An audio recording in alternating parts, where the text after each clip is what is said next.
It was a rough night here at the RGT compound last night. I got 4 of those dollar tacos from Burger King and they just didn't sit well with me. I didn't really sleep much last night, but that doesn't matter because there's video game news to talk about and there are some stories floating around that I definitely want to cover. First off, we're going to start off with a banger. Is the Nintendo 3DS actually still alive? Doug Bowser of Nintendo of America had some very interesting things to say about that. Then we're going to talk about some updated sales figures for some Capcom games and talk about what this has implications wise for the future of Capcom. Then we're going to give a brief update on the 32X book. Yes, it is still coming. I actually have some very exciting news about that. And finally, we're going to wrap things up with Nintendo Switch Black Friday deals that have been announced by Nintendo. So sit back, relax, make sure you subscribe to the channel, and let's talk about what's going on in the world of video game news. So first off, the Nintendo 3DS is of course Nintendo's latest and probably last dedicated handheld console. It originally released back in 2011. I remember getting mine on launch night and I really enjoyed this system. Just a fantastic system, a great library of games, so many cool exclusive games, so many cool ports on it as well. I just absolutely love the Nintendo 3DS. And recently we've actually had some talk about the Nintendo 3DS. There is the potential for 3DS games and franchises to come to the Nintendo Switch, as said by President Furukawa. Now that would be very interesting because I'm not quite sure what franchises they would necessarily bring over. If we're talking about first party franchises, you really just have stuff like Tomodachi Life that doesn't have representation on the Switch. We of course talked about the potential for maybe Kid Icarus Uprising, which was a fantastic 3DS game that was sort of crippled by a control scheme, to potentially come to the Nintendo Switch as well. But is the Nintendo 3DS actually dead? Many people have said that it is. Obviously Nintendo hasn't released any new software for it. Software has pretty much come to a trickle, but in a recent interview with Doug Bowser of Nintendo of America, who is the president of Nintendo of America, he actually had some very interesting things to say about the life cycle of the 3DS and the potential for more stuff in the future. This is coming to us from a Verge interview with Doug Bowser of Nintendo of America. There will be a link to it in the description box down below. When asked about the future of the Nintendo 3DS, he said the following: "We continue to look at the 3DS family, both hardware and games, as a strong entry point for some consumers. And we're seeing that. As long as consumer demand is there, we'll continue to provide both hardware and software on the front." When asked when it will be appropriate to say the Nintendo 3DS is dead as a platform, Bowser says, "We are certainly not going to say it today. I think time will tell. We'll continue to support the 3DS this holiday and into 2020. Now, obviously, that's a pretty stark contrast from what President Furukawa said. President Furukawa pretty much gave the implication that the 3DS was dead. And when you're looking at Nintendo's software library for 2020 and beyond, there's obviously no new Nintendo 3DS related software. So is this just sort of a PR spin because Doug Bowser didn't want to say the 3DS was dead? I'm not quite sure. You know, Nintendo could have some sort of stuff up their sleeve. There are some games that I think could be ported over to the Nintendo 3DS. When you're looking at the most recent entries for Nintendo 3DS games, it's pretty much just been remakes and remasters that were brought over, or smaller projects. I think there's still a chance for smaller projects to come over to the Nintendo 3DS from first-party Nintendo games. You could actually do some sort of interesting stuff, like maybe some smaller eShop only titles that have some sort of online interactivity between the Nintendo 3DS and the Nintendo Switch to sort of bridge those gamers over and make gamers want to play their 3DS a bit more. To me, it's just very interesting that the door is even being left open for the Nintendo 3DS with the strong sales of the Nintendo Switch. But maybe there is a future for the Nintendo 3DS. Now, in this same interview, he was actually asked about the classic consoles. Obviously, we've gotten the NES Classic, the Super Nintendo Classic. There's been heavy rumors of an N64 Classic because of patents that were found for this, and Doug Bowser had to say the following about that. "Our focus right now is absolutely on our dedicated platforms such as the Nintendo Switch Lite and our flagship Nintendo Switch. I think with the gameplay experiences you saw with some of our classic consoles that we launched a few years ago, they're now available on the Nintendo Switch Online, and this is where our focus will be." Come on, Doug. Come on, Dougie. Teach me how to Dougie and give me the damn N64 Classic. Obviously, N64 stuff is hot right now. You have Hyperkin making the N64 clone system that a lot of people are looking forward to, myself included. Give us the damn N64 Classic. The people want it. The people want to play this system again, and an N64 Classic just makes sense. Obviously, this could be, once again, another sort of coy diversion to sort of get you to talk about the Nintendo Switch instead of the N64 Classic, but I did want to mention it because I want an N64 Classic, and I'm probably sure you do too. Next up, I've decided to switch up the format a little bit. I said I was going to talk about Capcom, but I'm going to talk about the book instead because, I don't know, it's my show and I can do that. The complete Sega 32X guide is officially done. It is done, it is done, it is done. I know I gave you guys a preview of this a couple weeks ago, but with the printing process, there's a lot of stuff that you have to factor in that I've obviously never done a book before, so I didn't realize, so we had to adjust some things, but the book is done.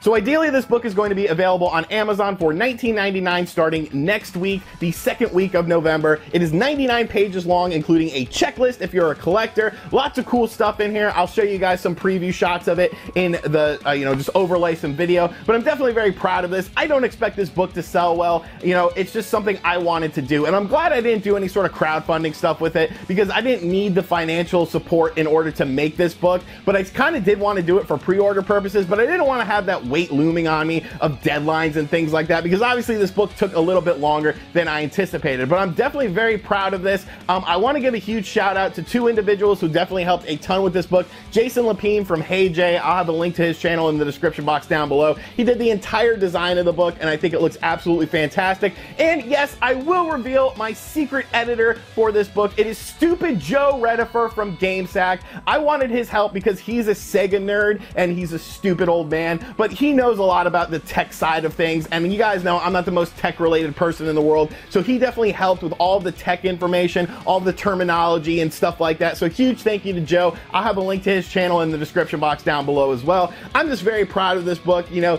can see there's a little about me section with a picture that looks like a mugshot, and yes, I never have had a mugshot, but there was that one time where they fingerprinted me and they were going to give me a mugshot, but then something happened. You know what, 5,000 likes on this video and I will tell that story on the Spawncast this week, so get to liking this video. But yes, this book will be available. I'll have more information. I'm actually working on a potential meet and greet book launch party at a store, at a video game store in the tri-state area. I'll have more information on that as well, but I wanted to give you guys an update. The book is done, baby. The book is done. Next up, let's talk about Capcom. Capcom is a company that, let's go ahead and get the tagline out of the way, I love to hate. I love their franchises, I hate their business practices sometimes. But recently, we've gotten 3 very cool Capcom related games over the past 2 years or so that I was definitely a big fan of. The Street Fighter 30th Anniversary Collection, we had Okami HD, and we had Mega Man 11. Now looking at these 3 games, obviously one is a compilation, one is an HD remaster, and one is a 2D side-scrolling platformer, so the budgets for these games probably were not very big. But one thing I was interested to see is how these games would sell. Would the market gravitate towards these classic Capcom franchises? And surprise, surprise, they did. Of course they did, because people like Okami, people like Mega Man 11, and people like Street Fighter. It's just sort of video game history. So these 3 games have now been announced by Capcom as selling over 1 million units across all of the platforms combined. Now, that's actually a very impressive number when you look at the fact that one is an HD remaster, one is a compilation, and one is a 2D side-scrolling platformer. Obviously, the budgets for these games were not something of the style of a AAA big budget release. So these games probably only needed to sell, I would imagine, like 500,000 copies or so in order for Capcom to be happy with these. But the fact that these have sold over 1 million, you could probably see some better sales forecasts for Capcom games in the future and see some better financials because of the success of these games. And it really just goes to show you, people like classic franchises, Capcom. Obviously, people want Mega Man. People want a Mega Man 11 experience. People like Street Fighter. I know, shocking. The greatest 2D fighter of all time. People like it. And people like games like Okami as well. You have such a great back catalog of franchises that you're not using. Where's my Dino Crisis remake?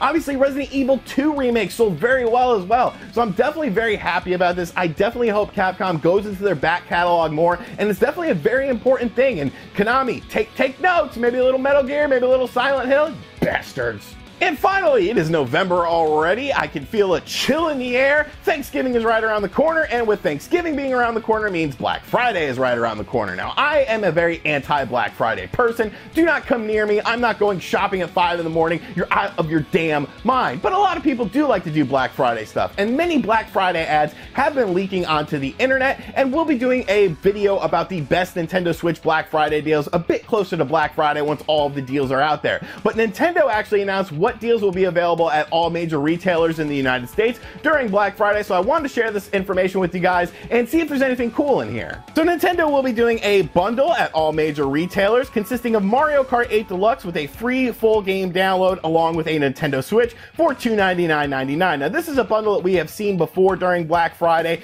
and more than likely I'm going to guess that this is actually the older Nintendo Switch model. Obviously the Nintendo Switch was just revised with a better battery life, so I'm kind of guessing that this is the older model and this is a way for them to clear out these things. Obviously this is going to sell very well. Mario Kart 8 Deluxe is the best selling game on the Nintendo Switch with nearly 20 million units sold, which is absolutely crazy. So it is smart for them to do this bundle. At $299.99 you get the full game. But what's interesting is they're actually going to be doing a lot of first party games for $39.99 at all of these major retailers starting on November 27th. Now some of these games include The Legend of Zelda Breath of the Wild, Super Mario Odyssey, Super Mario Party, Splatoon 2, Donkey Kong Country Tropical Freeze, Mario Tennis Aces, Kirby Star Allies, along with other games. So really, that's a pretty good deal. I'm hoping games like Hyrule Warriors might be included in that as well, and I may end up picking up Mario Tennis Aces and Hyrule Warriors at $40 a piece during this sale, because that's a pretty good bargain. You know, I could pay $80 for those two games. I think that would be pretty decent. There are some additional deals as well, such as Joy-Con controllers, either gray or neon,